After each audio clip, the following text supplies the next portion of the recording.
My favorite thing about swimming laps is those first few seconds after I kick off the wall. The soft glide, feeling weightless and supported. But I can't cross the whole pool on that momentum alone. I need to lean in to the resistance of the water, kicking and pulling myself through to finish the lap. And that friction is vital to moving forward. Hey, I'm Dr. Regina Ph.D., and this is Divergent Paths, the podcast for late diagnosed neurodivergent adults, where we talk about all the many things we've experienced and ways to work with your brain to make your life a little easier. I also write a weekly newsletter, Nerd Notes, where I deep dive into the topics discussed on the podcast. The link to sign up is in the show description. In this episode, I'm going to talk about productive friction and how embracing it is vital to growth. Many of us believe, or at least I think many of us believe, a good life should feel like that glide I described. Smooth, frictionless, no resistance. This isn't shallow, water pun intended, or lazy. This is kind of the bill of goods we've been sold, that a life lived well is going to be easy and something you can coast through. It's been my experience, not just through my late diagnosis and identifying my neurodivergence so late in life, but through most of my life, that the best things that I've done have come with a high level of friction. There's a high level of complication, of difficulty, of challenge involved. And I recognize that part of that is just inherent in who I am to some degree. But a lot of the things that I feel the most proud of accomplishing came with some friction, some difficulty to get there.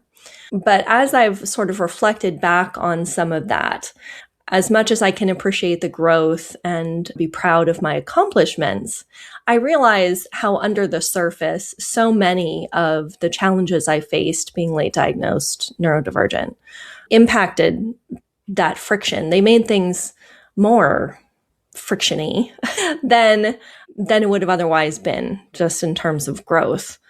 We often register things like rejection sensitivity as danger, so that calm water feels very safe. Masking is in part an ongoing effort to keep the water still, to not disturb a calm surface. Our nervous system generally wants to be in some stasis like this, some calm stasis, even though no life is lived in entirely calm places. Craving that sense of gliding makes perfect sense when it's helping you protect yourself and helping you create a sense of safety. But it doesn't work in the long term.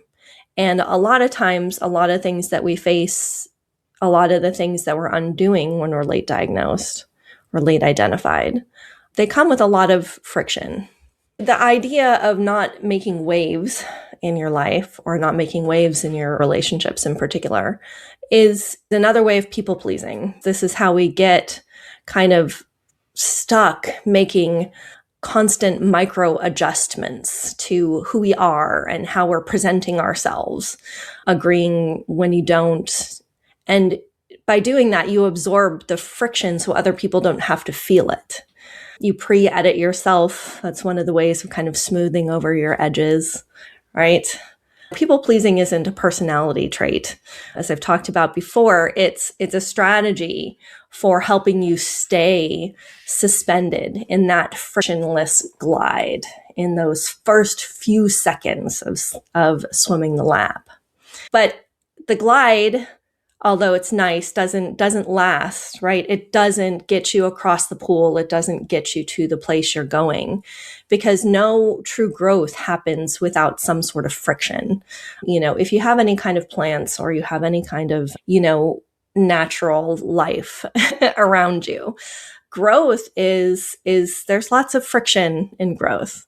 And I'm saying this as someone who has a now probably no longer small sized human, but medium sized human who is heading into adolescence. And I am fully aware of the friction that is coming from her growth that is developmentally appropriate and is something that I really hope she can revel in, that friction and that pushback and the boundary pushing, because I didn't get to, and I very much want her to be able to have that friction and embrace it when she's, 13, 14, 15 years old, because it will be what moves her forward. Calm waters are lovely, but compromising yourself, which is what I learned to do in my adolescence, to keep the peace because things at home were so full of not just friction, but dangerous situations and not great caregiving, which is a difference and a distinction I want to make sure to draw here. Like, I'm not saying that, you should allow yourself to stay in a situation that is genuinely dangerous. Tolerating all conflict is bad. And this isn't stay in a dangerous situation because it's got friction. This is productive friction. This is the allowing yourself to kick forward, to swim forward so that you can cross the pool. And the ways that we do this when we're late diagnosed is by being disagreeable sometimes, by saying no when we don't want to do something, by allowing ourselves to be accurately seen, by tolerating somebody else's disappointment in us when we say no, to when we set boundaries, to when those things that people who have benefited from you not setting boundaries, when you start setting boundaries, the disappointment they feel, that's the productive friction, right? And what happens when you start allowing productive friction into your relationships is they get deeper. They get deeper and they get stronger because you're pushing through the friction instead of just gliding on the surface. Like, that's one of the things about the glide when I'm, just kicked off the wall in my lap. You're gliding along the surface, really. You haven't dug down in, you're not kicking, you're just sort of skimming the surface. And your relationships end up doing that too. You don't get seen, they don't get seen. You don't really get to connect, and the intimacy that you're having is surface level because it can't be deeper because you haven't allowed the other person to see who you really are. Productive friction comes with the discomfort of being visible, the discomfort of being seen, of having to hold space for what's probably your disappointment sometimes, what's their disappointment, others. This is an important part of that growth process. It's an important part of how you stretch into the newness of your understanding of yourself and taking it that next layer down to going into the deep end. It's no surprise that literally this idea came to me while I was swimming, because swimming is one of my main forms of exercise.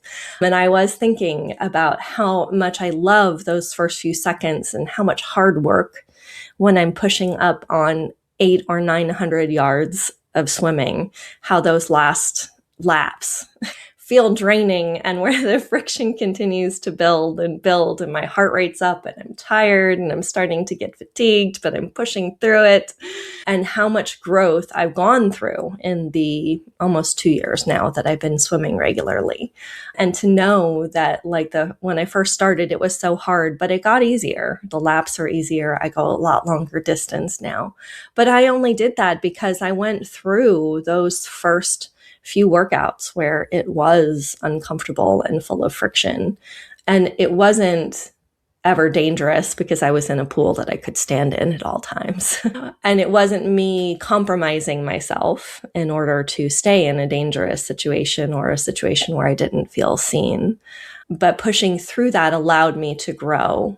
And all of the different ways that we can grow, the different ways that you can push your neurodivergent brain forward into understanding who you are and where you come from and where your edges are.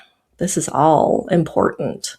And part of this process is recalibrating that fear response into understanding that with growth comes discomfort and comes friction and comes a time where you will feel uncomfortable to a degree, not scared and not frightened, but uncomfortable, and learning to discern what is true fear versus what was your drive to feel safe when you didn't understand how your brain worked.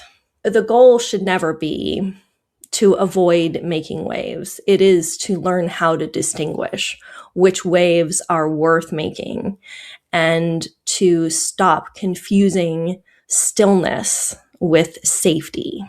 If you've been feeling some friction in your late diagnosed, late identified journey, let's talk about it. Book a Make It Make Sense call with me, and let's talk about where that discernment gets built. The link to sign up is in the show notes. And until next time, keep pushing forward, even when the waves aren't at your back.